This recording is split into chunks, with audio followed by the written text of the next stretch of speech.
You have undoubtedly heard that the unemployment rate is 4.2%, sitting at or near record lows. However, what if I told you the true unemployment rate was actually 24.3%?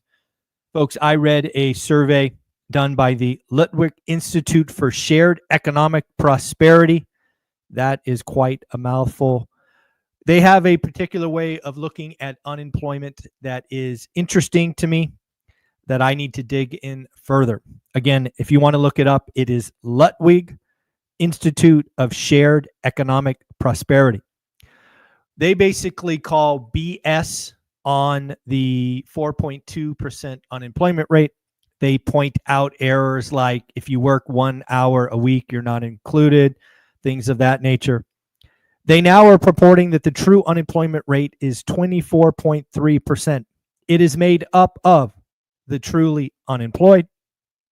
It also includes people who work part-time that would prefer to work full-time. And then finally, poverty wage jobs.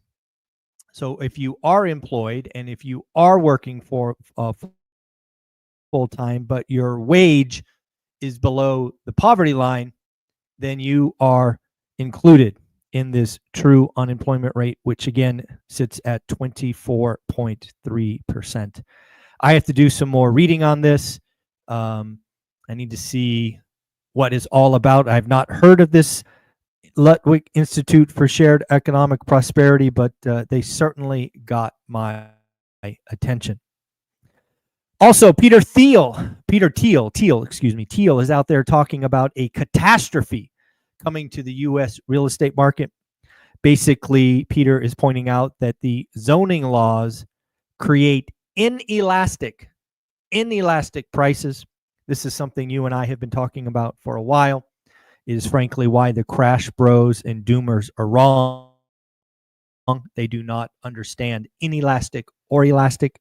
Again, it is a Econ 101 topic that most of them have missed. But basically, restrictive zoning laws create inelastic prices that force prices to only go up as population and wages grow, and it goes exponentially. It's kind of scary. David Bianco, a common voice on CNBC, is warning of another 20% correction coming to the stock market this summer. David says that 5,200 is possible. Not sure if you're following GameStop or Bitcoin, but it looks like GameStop is now following MicroStrategy. They have recently deployed $500 million and purchased 4,710 Bitcoin. Elon Musk is in the news talking about Trump's spending bill undermining the work of Doge, which I think is something we talked about yesterday. Again, the bill that has gone through the House is not in keeping with what I thought we were trying to do. It is Wednesday, so we got mortgage app data for the week. Total mortgage applications were down 1.2%, down 1.2%. Expected to be flat, but last week it was down 5.1%. If you break that down to purchase and refis were down 7%, and purchases were actually up 2%. I find it very interesting that purchase applications are actually up 18% year on year, which I think is interesting. Don't know if you guys know this, but it looks like President Trump wants Fannie and Freddie to go public. Looks like he wants Fannie and Freddie out of conservatorship, wants them to go public, wants to give them an official implicit guarantee versus an explicit guarantee. I stand by my call that if this happens, mortgage rates will go up and go up to potentially 8%. Yes, today rates are at or around 7.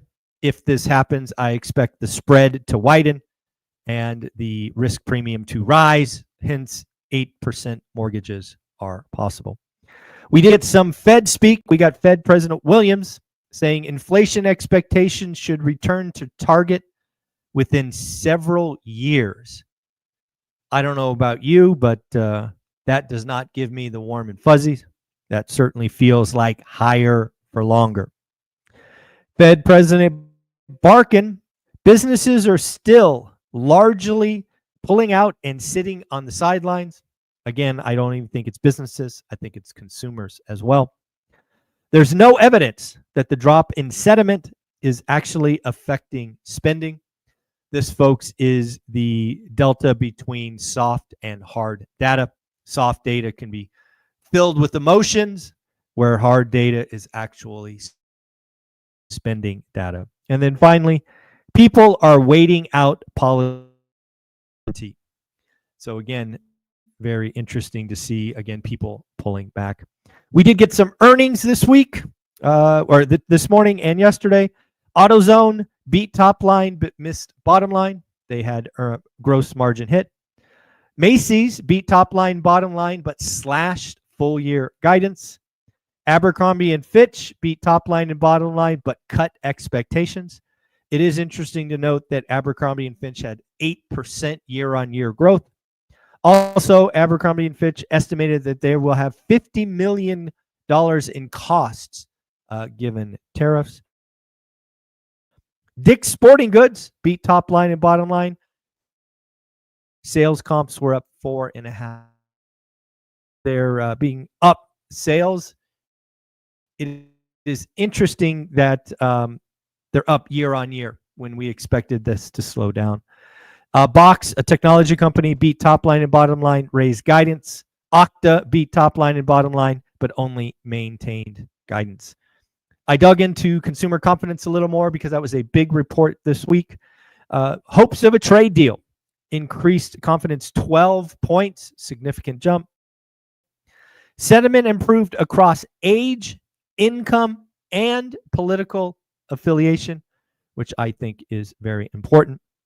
And then finally, I want to congratulate Simon for joining school. Simon, thank you for doing that. Make sure you introduce yourself, get to level 1, level 2, and let's see what's going on.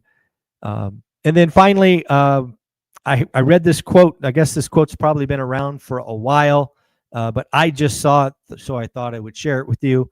And that is a quote from a gentleman named Avicii, A-V-I-C-I-I. And the quote goes, "One day you will leave this world behind.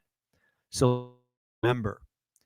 I thought that was very moving. It comes across on lots of my Instagram feeds these days, and I think it is interesting. I don't know if you guys are noticing a lag or anything, but my Wi-Fi, at least on my end, looks a little herky-jerky. Hopefully it is okay for you. I'm going to call it there, as I'm always afraid this thing might wipe out. Again, we will be back with the daily financial news tomorrow. Thank you all for being here. Hopefully this came out okay. Don't forget, Steadily is Landlord insurance. They're already insuring a 4-plex for me and some houses. Just sent them a 10-plex, and we'll see how they do. Take care, everyone. Have a great day. Bye.